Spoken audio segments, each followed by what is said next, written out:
একটা কথা মনে রাখিস ফুলঝুরি, তুই এ বাড়িতে কাজ করতে এসেছিস। হ্যাঁ, এখন বিপদে পড়েছিস তাই এ বাড়িতে থাকছিসও, সেটা সবাই মেনে নিয়েছে। কিন্তু এ বাড়িতে থাকতে থাকতে তুই যদি কোনো কেলেঙ্কারি ঘটিয়ে ফেলিস তাহলে সেটা কিন্তু আমরা কেউ মেনে নেব না। কেলেঙ্কারি? হ্যাঁ, কেলেঙ্কারি। কেলেঙ্কারি ছাড়া আর কি? তুই এখানে যা যা করছিস সেটা কেলেঙ্কারি ছাড়া আর কি বলা যায় আমাকে বল। আমি আর কোনো কথা বাড়াতে চাই না। এই আমার ব্যাগ, বোতলটা আর এই দুটো ফাইল নিয়ে যা, গাড়িতে রেখে আয় যা। তুমি কোনটাকে কেলেঙ্কারি বলছো বলো তো চড়ুই দিদি? হ্যাঁ, কি কেলেঙ্কারি করেছি আমি? শোনা, আমি না কোনোদিনও কেলেঙ্কারি করার কথা স্বপ্নেও ভাবতে পারি না গো। যারা কেলেঙ্কারি করে তারা কেলেঙ্কারি করে, আমাদের মতো মানুষরা এসব করে না গো, কখনো ভাবতেও পারে না। মানিকদা, একটা কাজ করলে হয় না? কি? পাড়ায় একটা ফাংশন করলে কেমন হয়? হ্যাঁ, মানে তাতে তোমার একটু খরচা হবেই আর কি। কিন্তু এই পাড়ায় গান গাইতে ও আসবে? আরে আমি গিয়ে বলবো নাকি, পাড়ার ছেলেরা গিয়ে বলবে। তাহলে গান গাইতে আসবে না কেন? ও নিশ্চয়ই গান গাইতে আসবে। আর একবার গান গাইতে এলে ওকে অন্যভাবে ফাঁসিয়ে দেবে।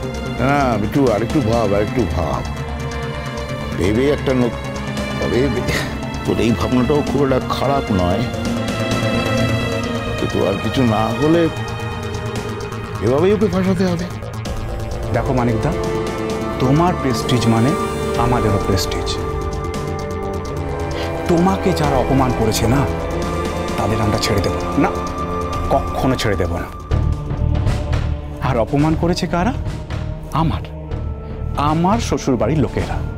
তাহলে বুঝতে পারছো মানিকদা আমার কতটা খারাপ লাগছে? তুমি একবার ভাবতে পারছো? হ্যাঁ, কিন্তু তোদের এই কাজটা করতে তো কিছু টাকা পয়সার দরকার পড়বে নাকি? মানিকদা, ফাংশনটা করতে গেলে তো একটু খরচা হবেই। সে তো শুধু ফাংশনের খরচা দিলে চলবে না, তোদেরও জন্য তো কিছু খরচা করতে হবে। এই যে তোরা খাটাখাটনি করে এত বড় অনুষ্ঠানটা করবি, সেটা তো আর শুধু হাতে হয় না। হ্যাঁ, সে তুমি যা বলো মানিকদা। না, আমি তো আমার যা বলার বললাম। এখন তোরা যেটা করবি বলছিস, দেখ করে কি হয়। না, বুদ্ধিটা কিন্তু খারাপ না, তবে একটা কথা, ফুলঝুরির বাবা মাকে কিন্তু একদম জানানো যাবে না। মাথা খারাপ নাকি আপনার? কাক পক্ষেও টের পাবে না। শোন বিট্টু, এখান থেকে 4-5 জন ছেলেকে নিয়ে তোরা লালনের কাছে যাবি, গিয়ে বলবি যে তুমি খুব ভালো গান গাও, তো আমাদের পাড়ায় তোমাকে একটা ফাংশন করে দিতে হবে। কিছু টাকা দেওয়ার কথাও বলবি। তারপর এই টাকা দেওয়া তো পরের কথা, আগে আসুক, তারপর তো টাকার কথা। আরে হ্যাঁ হ্যাঁ, সেসব আমি ছেলেদের শিখিয়ে দেব। তবে একটা কথা, তুই যে ছেলেগুলো যাবে তাদেরকে এটা কিন্তু শিখিয়ে দিবি। মানে যদি ওই লালন জিজ্ঞাসা করে যে বিট্টুকে বা মানিকদাকে চেনে কিনা, ওরা বলবে হ্যাঁ চিনি, তবে সম্পর্কটা সেরকম খুব একটা মাখো মাখো নয়, বুঝছিস? এটা যেন বলে। একদম ঠিক বলেছো মানিকদা, যদি একবার ওরা জানতে পারে তাহলে কিন্তু ও আর আসবে না। আর একবার যদি লালন আসেও, তাহলে ফুলঝুরি ওকে আসতে দেবে না, এটাও হতে পারে। ফুলঝুরি মেয়েটাও আসবে লালন গান গাইবে বলে। আরে সে আসুক না, দেখা যাবে। ও সঙ্গে গেলে কি ওকে ফাঁদে ফেলা যাবে না? এরকম কোনো কথা আছে? হ্যাঁ, ঠিকই বলেছ তো। যদি লালনের সঙ্গে ফুলঝুরি আসেও, তাতে ফাঁদে ফেলা যাবে না কেন? নিশ্চয়ই যাবে, কিন্তু ফাঁদটা কি বলো তো মানিকদা? তবে এগুলো নিয়ে কিন্তু বেশ আলোচনা করতে হবে, বুঝছিস? মানে ভাবনা চিন্তাটা আরো বেশি বাড়াতে হবে। ভাবছি ওকে ওই কোনো মেয়েলি কেসে যদি ফাঁসানো যায়। কি এইটা জম্পেস হয়েছে। মেয়ে ঘটিত কারণে ফাঁসাতে পারলে না, ওকে কেউ সহজে ছাড়াতে পারবে না। কিন্তু ওই মেয়েটা কে হবে যে ইনিয়ে বিনিয়ে কথাগুলো বলতে পারবে যে আমার গায়ে হাত দিয়েছে, আমার গায়ে ঢলে পড়েছে? সেইটা ওই মেয়ে তো জোগাড় করতে হবে। আরে তোমাকে কোনো চিন্তা করতে হবে না, আমাদের ক্লাবে অনেক মেয়ে আছে, একটা মেয়ে ঠিক দিয়ে দেবো। একটা কথা জানবেন বিট্টু বাবা, টাকা দিলে সব হয়, মরা মানুষও জ্যান্ত হয়ে উঠে বসে। শোন বিট্টু, আমি টাকা খরচা করতে রাজি আছি, আমার কিন্তু কাজটা হওয়া চাই। ওই ফুলঝুরি মেয়েটাকে আমি দেখিয়ে দিতে চাই কত ধানে কত চাল। ওর এত বড় সাহসও আমায় অপমান করেছে, এর আগে আমাকে অপমান করার কেউ সাহস পায়নি। ওর এত বড় সাহস, এত বড় ক্ষমতা।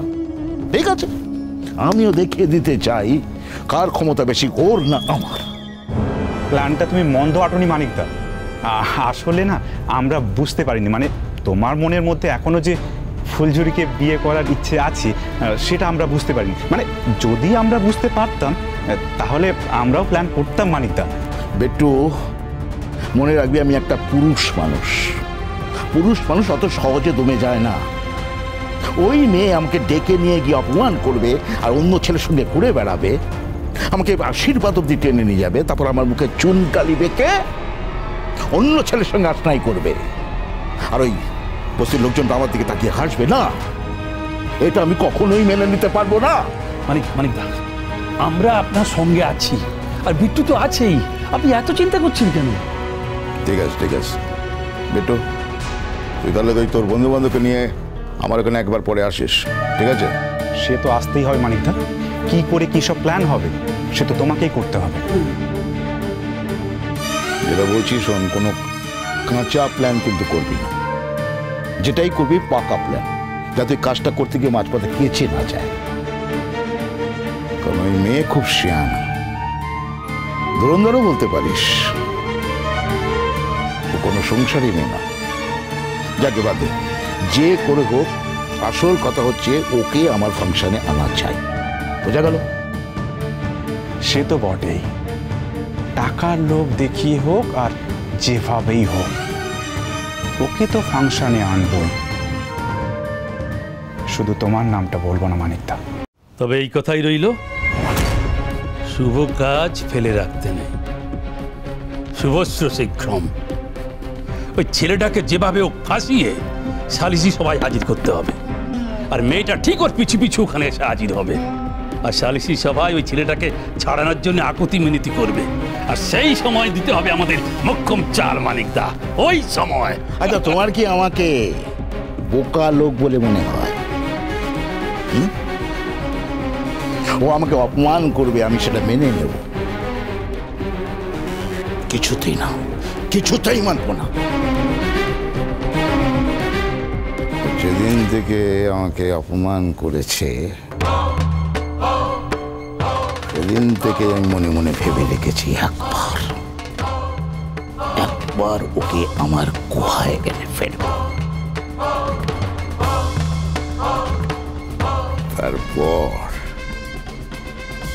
তারপরের কথাটা তো পরে। ওকে ঝাঁটা পিটিয়ে বার করে দেবো বাড়ি থেকে। কে কি বলবে, কে কি বলবে আমাকে? ওরও কিছু করার ক্ষমতা থাকবে না। খারাপ চরিত্রের মেয়ে বলে বার করে দেব। ওর এগুলো যাবে, ওগুলো যাবে, তারপর দেখি লালন ওই মেয়েকে তুমি কি করে ঘরে তোলো। আমি কিন্তু সহজে ছাড়ছি না, আমি অনেক দল।